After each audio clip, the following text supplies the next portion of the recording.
Good morning. It is January 21st, and it is our third day of NTI this trimester or school year, depending on which way you want to look at it. All right, so we are continuing with what we've been learning.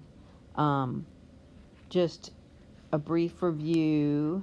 Odd functions, the ends go opposite directions, so they could go up and down or down and up. And then our even functions can either go both up or both down.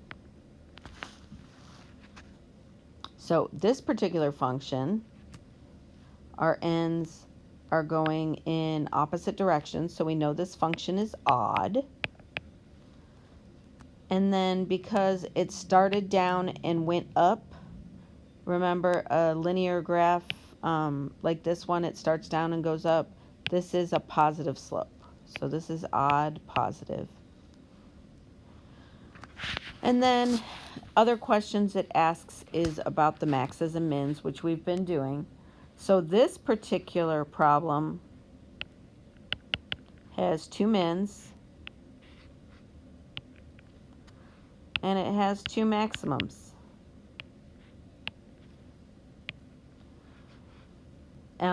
So this particular question on your graph, it could ask you for maxes, could ask you for mins, or it could ask you for the extremes.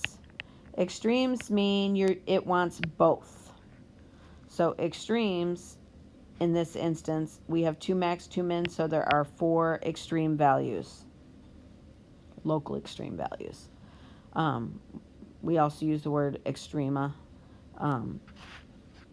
So the last thing to talk about is zeros.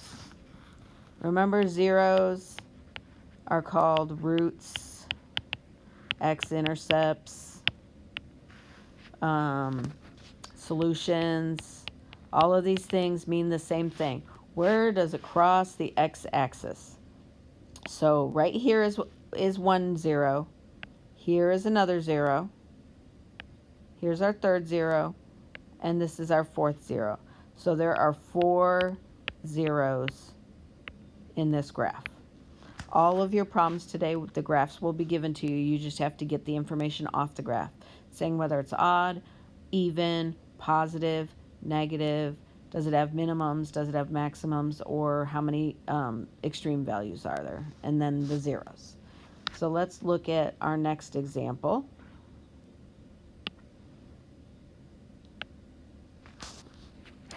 So in here, it wants to know the degree. So both ends are going the same direction, so we know this is an even function. And both ends are going up, so we know it's a positive even. And then it wants to know how many zeros there are. So how many times does it cross the x-axis? 1 time, 2 times, 3 times. There are 3 real distinct zeros.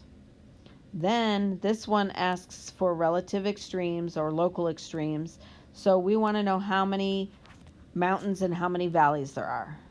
So we have one valley right here, we have one mountain right here, and we have another valley right here. So there are 3 extreme values, meaning there are 2 minimums and 1 maximum to make up the total of our extreme values. All right. You guys have 10 problems on Delta Math that you're practicing. Make sure you get those done. And I'm available if you have any questions. Just email me. Have a good day, guys. Stay warm.